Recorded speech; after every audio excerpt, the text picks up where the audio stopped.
পঞ্চগড়ে মাইক্রোবাসের ধাক্কায় শিশুসহ ইজিবাইকের ২ যাত্রী নিহত হয়েছেন। আহত হয়েছে আরও ৩ জন। পঞ্চগড় থেকে আব্দুর রহিমের প্রতিবেদনে দেখুন বিস্তারিত।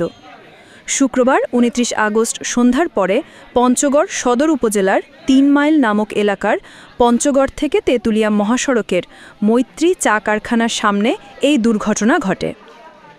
নিহতরা হলেন পঞ্চগড় সদর উপজেলার জগদল গোয়ালপাড়া এলাকার আব্দুস সালামের ছেলে ইয়াসিন আলী ও জগদল বালিয়াডাঙ্গি এলাকার লুৎফর রহমানের ছেলে আহমদ আলী।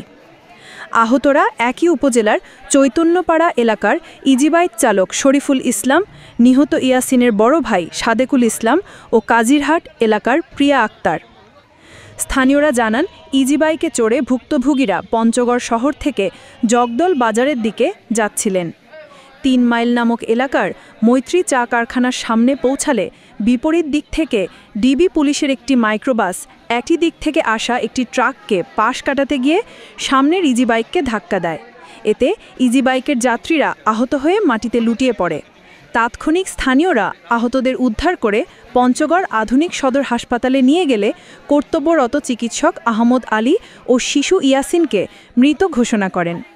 গুরুতর আহত ইজিবাইক চালক শরীফুল ইসলামকে উন্নত চিকিৎসার জন্য রংপুরে রেফার্ড করা হয়েছে। এছাড়া আহত সাদেকুল ও প্রিয়াকে হাসপাতালেই ভর্তি করা হয়েছে। এদিকে ঘটনার পরপরই ক্ষুব্ধ স্থানীয়রা মাইক্রোবাস ও ট্রাক আটক করে প্রায় ১ ঘণ্টা মহাসড়ক অবরোধ করে রাখেন। পরে পুলিশ ঘটনাস্থলে গিয়ে পরিস্থিতি নিয়ন্ত্রণে আনে। প্রত্যক্ষদর্শীরা জানায়, ডিবি পুলিশের মাইক্রোবাসটি ট্রাককে পাশ কাটাতে গিয়ে সরাসরি সামনে থেকে ইজি বাইকটিকে ধাক্কা দেওয়ায় এই দুর্ঘটনা ঘটে। পরে ডিবি পুলিশের গাড়িটিও নিয়ন্ত্রণ হারিয়ে সড়কের নিচে পড়ে যায়। পঞ্চগড় আধুনিক সদর হাসপাতালে কর্তব্যরত চিকিৎসক ডাক্তার শামসুল আরেফিন শুভ বলেন, দুর্ঘটনার শিকার ৫ জনকে হাসপাতালে নিয়ে আসা হয়। তাদের মধ্যে ২ জনকে মৃত অবস্থায় আনা হয়। বাকি ৩ জনের মধ্যে ১ জনকে রংপুরে পাঠানো হয়েছে।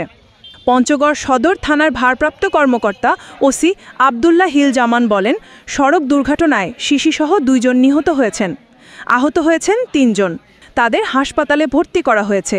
স্থানীয়রা মহাসড়ক অবরোধ করেছিল। আমরা পরিস্থিতি নিয়ন্ত্রণে আনি। এখন যাতায়াত স্বাভাবিক রয়েছে। দুর্ঘটনার কারণ তদন্ত করা হচ্ছে। তদন্ত করে প্রয়োজনীয় ব্যবস্থা গ্রহণ করা হবে বলে জানান তিনি। আমাদের এখানে অ্যাক্সিডেন্টের রোগী আছে মোট 5টা, আমরা পাইছি 5টা। তার মধ্যে 2 জন হলো ব্রড ডেড, একটা ছোট বাচ্চা আর একটা বড় মানুষ। আর বাকি 3 জনের মধ্যে একজনকে রেফার করা হয়েছে, আর 2 জনকে ট্রিটমেন্ট দেওয়া হয়েছে। একজন ট্রিটমেন্টে চলে গেছে, একজন ভর্তি আছে। মোট 5 জন।